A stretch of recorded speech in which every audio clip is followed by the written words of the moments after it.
Hey, this is Eric Westrich with the Aquilius Innovation Hub. We're excited to have Dr. Craig Kolodge with us, soils guru, soils expert. He'll be speaking at the Ag Tech Symposium at Aquilius.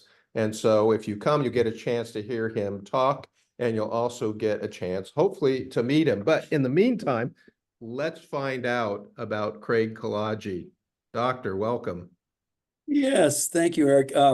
I'm a doctor of plant pathology, just to be clear, not a human Lots to treat pathologist. plants. So if you Right. need I plants and graduated back soils. in So 1980 from the University of California, Riverside, with a degree in plant pathology and a dual major in the specialty. A subspecialty of plant pathology is nematology. So I'm not only a plant pathologist, which includes fungi, bacteria, viruses, but also nematodes. And I had a particular affinity to parasitic roundworms of plants. And that's what I did my doctoral dissertation on. oh my goodness. So if we were to get your title, you're at San Pasqual Valley Soils.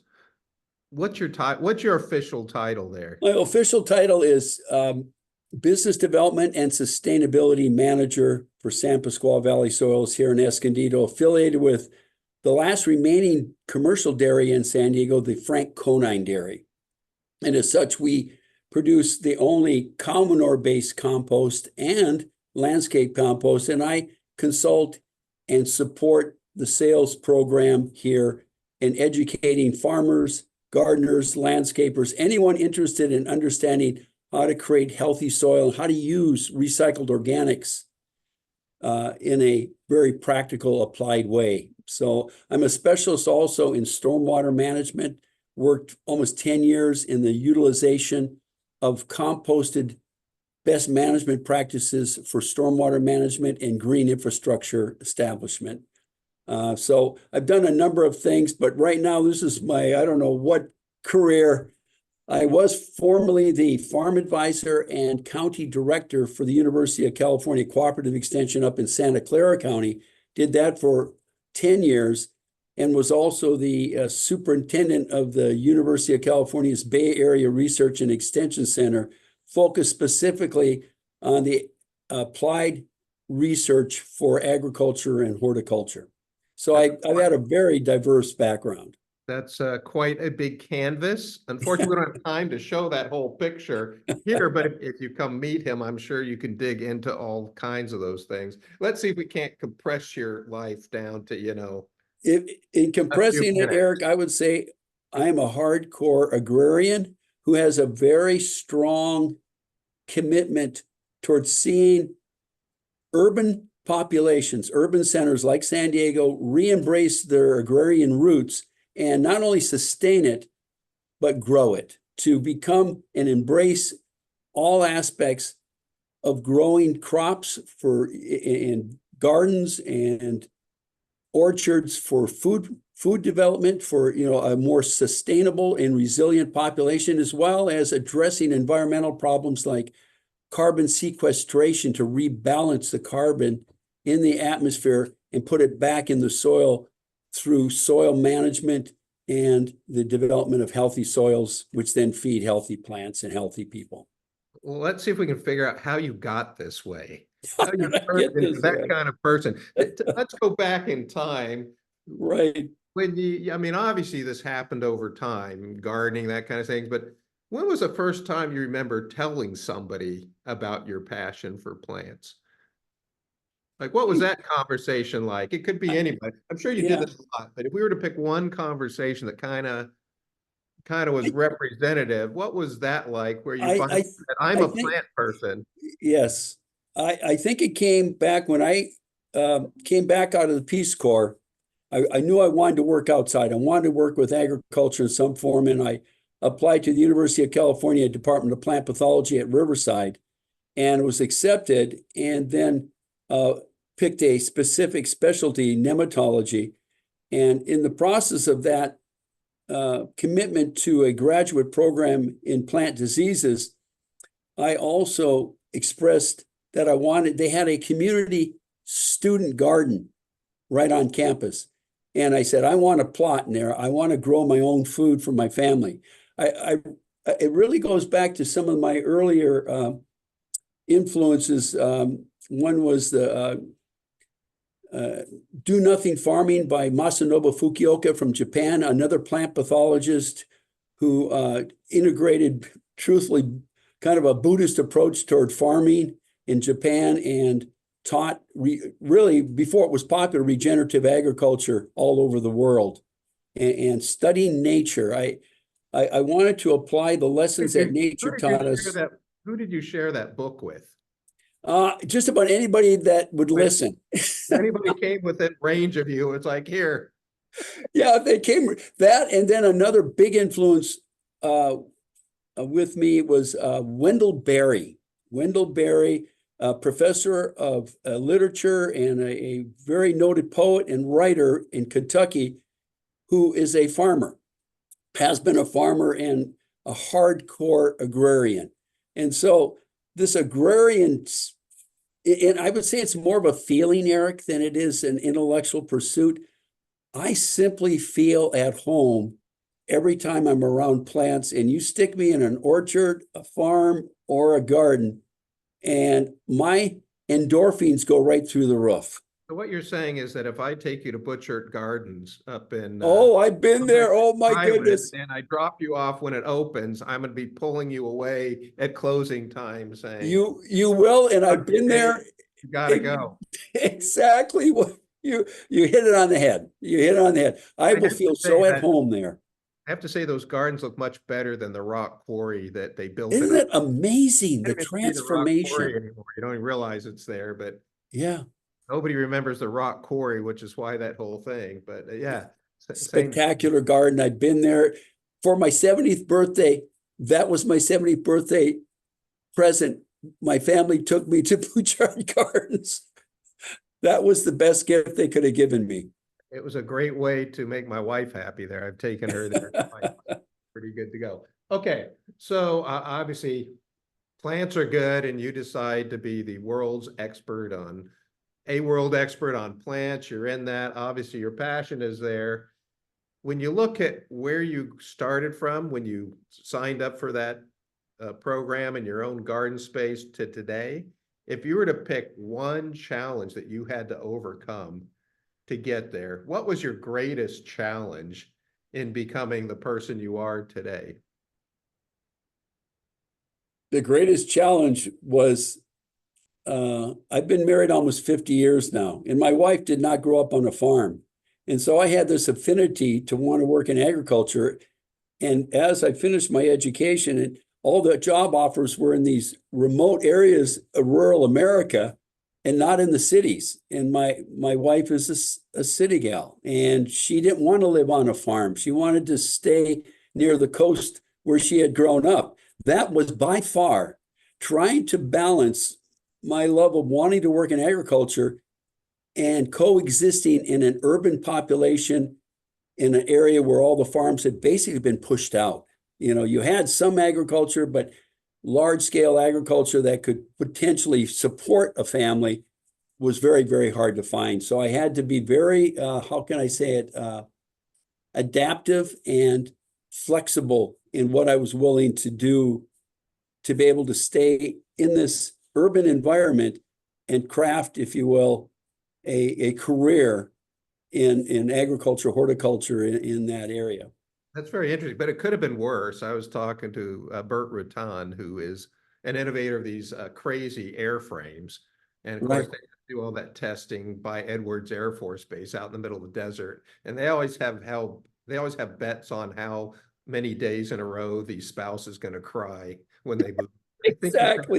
I think you said the record was a month straight. Like, oh I still remember the University of California offered me a position in El Centro at Imperial Valley, and I was going, boy, this would be exciting. And my wife said, bye-bye, enjoy your life, because she says, I will never move out to there. You know, I'd live in the desert. Not moving out to Edwards Air Force Base. So right. Work for Bert Rutan. So that honestly, something as practical as that can be a real challenge when you have a passion for something. But you learn that you make your opportunities where you're planted, if you will. And so if I was going to be planted here, I had to be more open and creative in how I could express my own passion and my skill set. So let's translate that to the technical side of what you do. In order to deliver what you want to make these healthy growth and all that, what was the biggest challenge you had to overcome, technically or professionally, to be able to solve the problems that you solve? That's a great question, Eric. I think the biggest transformation that occurred was the waste between my ears in terms of how we could use recycled organics, what people were treating as a waste and burying in landfills, and start to use this material to deliver environmental and ecosystem services, to look at farming and horticulture, not just as something that grows plants or food or fiber, but actually something that delivers environmental services to a society and a community that desperately needs these services. And that includes not only carbon sequestration, but it includes water management. I've learned so much about through my association with Filtrix International and Dr. Britt Fawcett, who did his dissertation on the use of compost for managing stormwater and cleaning contaminants in our environment from industrial sites. So I I spent 10 years working in the field of using compost to solve environmental problems. Okay. And that was a game changer for me. The connection between my agricultural passions, horticultural passions, and environmental services, and how you could meld the two. Once you meld the two together, the sky's the limit. So you came over challenges which have allowed you to be married over 50 years. That's exactly. The second one is be able to learn all you can and get the right mindset to overcome. So here you are, successful marriage. You've learned a lot of this stuff. If you were to talk about in terms of success, something that somebody has personally told you that made you think that, oh my God, I did the right thing. I'm on the right track. We're doing this right. In other words, what is something that somebody else has said to you that gave you kind of a mirror back, that let you know, either made you feel really proud or honored or good, or just made you feel like, I made the right choice or right sex? In terms of success, what is something said to you that I would say it's something relatively recent, Eric, and that was I had a customer come in who I had talked to over the phone and gave advice on how to manage their orchard and their garden. And the gentleman came in and he said, I don't want to interrupt your day. He said, please, he said, but I just want to take a brief moment to tell you how important the information you shared with me is, and it changed his way of seeing his relationship to his garden and his orchard. And he said, please don't ever stop doing what you're doing. It's extremely valuable and important to people like him. And I can't even tell you the warmth that got. I'm 75 years old. Many people my age will have long time retired 10 years earlier or whatever. And yet I see myself continuing to do this well into maybe my 80s, maybe on a less, more limited capacity, but still the understanding that what I've collected over a course of a lifetime in terms of my relationship with growing, soils, plant pathology, is there are people hungry for that information. And if I can be a guide, and I look at myself really as a conduit to point people, not to necessarily do it for them, but to point them to the resources they need to help solve their problems and to truthfully feel a real connection to the life on this planet. And it's teeming all around us. And the more you look into the microbiology of the soil, the more you realize you're never alone.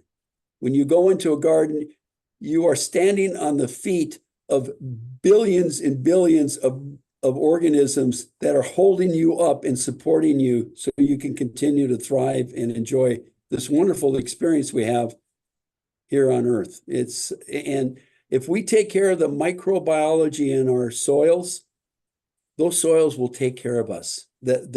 As Jerry Gillespie in the Waste Between Our Ears, he started the Zero Waste Alliance internationally. He says in his book, the solution to all of our environmental problems lies within how we manage our waste and utilize what we have called waste to solve these problems. It sounds like full circle. It sounds like it even starts in our own backyards. Oh, it starts, and that's the biggest thing. Another thing was understanding that you can't tell others to do what you're not willing to do first. Meaning, look in the mirror and say, what are you doing today to walk your talk? If you think all this is important and you think getting a handle on climate change and understanding what some of the tools are to do that, like gardening, and you don't do that gardening, all you do is talk about it, you got to get on the train. You got to get involved. And the fastest way to get involved is to go out in that backyard, and if you live in an apartment and you got a potted plant, take and shove your hand into that soil and ground yourself into what's really will make a difference on the planet, which is honestly how we treat our soils and how we handle our waste to enrich that soil and that microbial biome that we all depend upon. And that will solve these problems for us if we just get behind it. So let's look at a specific transformation, because everybody likes to visualize concrete things. Yeah. So if a genie came down, or whoever gave you a wish, waved a magic wand, whatever this force that says, Craig, in the next 1 to 5 years, I'm going to give you whatever you want that you realistically think could happen. What would that change be? Something that you would be involved in? At the very fundamental level, I would start with the elementary schools, and there would be a mandatory curriculum of a garden, a teaching garden, an educational garden in every elementary school, middle school, high school, and university in this country. I would use whatever resources I could to reconnect people to their agrarian roots. This was a country that was started by farmers. George Washington was a farmer. Thomas Jefferson was a farmer. We have cut that tie, that umbilical cord, and we need to reconnect it, and we can. I always say, it's not that we don't know how to solve our problems. What we're doing is we're being distracted, and we're focusing our efforts and our energy in the wrong places. It all comes back down to reconnecting to this planet, to the very source of our life, which is the plants that photosynthesize and capture solar energy and convert it to all these wonderful things for us to survive and enjoy. And I just can't, I am just a hardcore agrarian. I feel that is the key to so much of our joy and happiness, and how we care for each other was directly related to how we care for the soil and to this planet that we've been given, and how we steward that soil. Okay, so let's talk about the most important question, and that's this. If somebody wants to know more about you or what you do, where's the best place for them to go? They can go to San Pasqual Valley Soils website. I actually, at the urging of our marketing group, they said, we need to have you write articles in that and communicate with our customer base. So we started it's called Dr. K. I go by Dr. K here because there's 2 Craigs at the, one at the dairy who's our general manager. And when I got here, they said, well, you can't use Craig because people are going to get confused. What do you want to be called? And I just picked the simplest thing. I said, just call me Dr. K. That had a nice ring to it. So Dr. K's Corner on our website has a whole blog, archived blogs of articles I've written. I even have 2 videos that I did for the Farm Bureau on para-urban agriculture from the perspective what it's going to take for agriculture to continue to thrive and survive in San Diego. And there's 2 video presentations I did a couple years ago on the importance of para-urban agriculture from the perspective of a plant pathologist. And I took the principles of plant pathology and how we look at imbalances within a plant community, and I applied it to agriculture as a whole and to the modern society's difficulty at understanding their role and how they have to reconnect to this agrarian, call it an ideal, the agrarian roots of our very existence. So if they want to know more, capping that, not only can they find out more about San Pasqual Valley soils, can find about all kinds of what you do, what you've done, articles Yep. in Dr. K's corner on that Yep. web. Yes, that's a good place to start. Soils.com. Yep. Doctor, Yep. I look forward to hearing your talk at the Aquilius Ag Tech Symposium, and thank you for your time today. Thank you, Eric, for your interest and willingness to spread the good word.